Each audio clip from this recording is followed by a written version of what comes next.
मेरे भाइयों, हजरत अबू बकर सिद्दीक ने अपने गुलाम का लाया हुआ एक लुकमा ही तो खाया था, जो भी वो लाया था है, मेहनत करता था, मजदूरी करता था, कमा कर लाता था, अबू बकर खा लिया करते थे। लेकिन एक दिन उसको किसी ने कुछ दे दिया और लेकर आया, अबू बकर ने खा लिया। उसने कहा रोजाना पूछते थे, आज तो पूछा ही नहीं।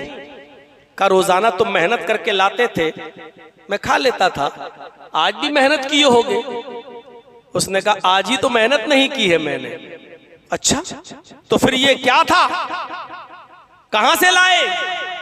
कहा मैंने किसी से कहानत गढ़ी थी, लक़द तकहनतु, मैंने किसी से कहानत गढ़ी थी। हाफिज अहमद इब्न हजर ने फतुल बारी के अंदर लिखा है कि उसने किसी अपने दोस्त की बीवी का पेट देखकर कहा था, 7-8 महीने का हमल था, उस औरत के पेट को देखकर उसने कहा अपने दोस्त से कि भाभी को तो लड़का होगा। तो उसने कहा तुम्हें कैसे मालूम? अरे मैं बहुत पहुंचा हुआ बाबा हूं, मैं बहुत पहुंचा हुआ हूं, पेट देखकर बता देता हूं इसमें लड़की है कि लड़का। और इत्तेफाक देखिए 2-2.5 महीने के बाद उसको लड़का ही हुआ। जब उसको लड़का हुआ तो उसने सोचा रे, उसने तो हमें खुशखबरी पहले ही बता दी थी लड़का होगा। तो उसने उसी खुशी में उसको कुछ खजूर, कुछ गिफ्ट, कुछ खाने की चीज तोहफे में दे दी थी, वही लेकर आया। कहा अबू बकर से अपने मालिक से, आका ये वही है जो उसने दिया। कहा अरे माँ के पेट में क्या है ये तो अल्लाह के अलावा कोई नहीं जानता। उसने कहा ये तो मैं भी जानता हूं कि अल्लाह के अलावा कोई नहीं जानता। कहा फिर तुमने कैसे कह दिया? कहा मैंने तो धूल में लाठी मारी थी, मैंने तो ऐसी अंदाजे के मुताबिक कह दिया और आज उसको लड़का हो गया। उसने तो खुशी में लाके दे दिया, मैं लाया, मैं तो खाऊंगा, आपको खाना हो तो खाइए। अबू बकर सिद्दीक ने कहा पानी लाओ। पानी लाया उस गुलाम ने।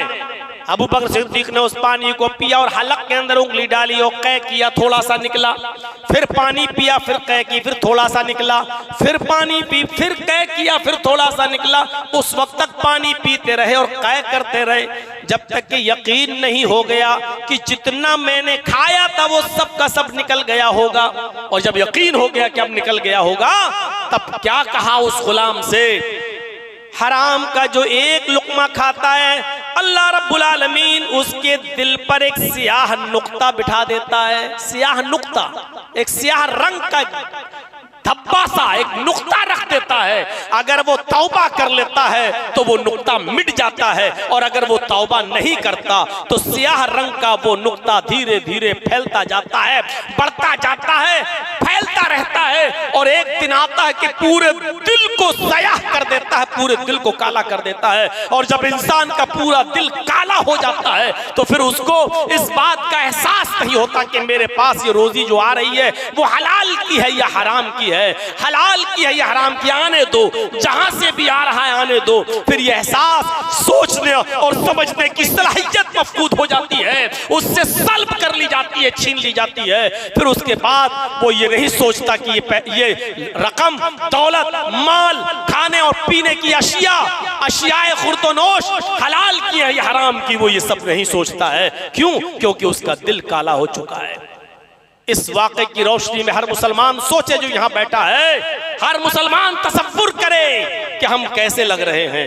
अल्लाह के नबी सल्लल्लाहु अलैहि वसल्लम ये दुआ मांगते थे, व तय्यब व रिज़्क़न तय्यबा, ऐ अल्लाह पाकीज़ा रिज़्क़ अता फरमा, ऐसा इल्म दे जो नफा बख्शो, ऐसा रिज़्क़ दे जो पाकीज़ा हो, व अमलन मुतक़ब्बला। और ये नहीं कहते थे कि अल्लाह मुझे अमल की तौफीक दे, बल्कि ये दुआ मांगा करते थे, ऐ अल्लाह ऐसे अमल की तौफीक दे जो काबिल कबूल हो, जो अल्लाह की बारगाह में मकबूल हो। ऐसे अमल की हमें तौफीक अता फरमा जो कबूल हो, जो बारगाह इज़्ज़ती में मकबूल हो चुका हो। हम में और आप में किसको मालूम है कि किसकी नेकियां कबूल हो रही हैं और किसकी कबूल नहीं हो रही हैं? कौन जानता है कि हम मस्जिद से इशा की नमाज पढ़ के निकले हैं, या अल्लाह के यहाँ हमारी नमाज कबूल भी हो गई होगी या नहीं हो गई? कौन जानता है? इसलिए ये दुआ भी पढ़ते रहिए, वअमलन मुतकब्बला, अल्लाह हम जो भी अमल करें ऐसे अमल की तो हमें तौफीक अता फरमा। मैं सवाल करता हूँ ऐसे अमल का जो काबिल कबूल हो, जो तेरी बारगाह में मकबूल हो, ऐसे अमल, ये दुआ सिखलाई अल्लाह के नबी।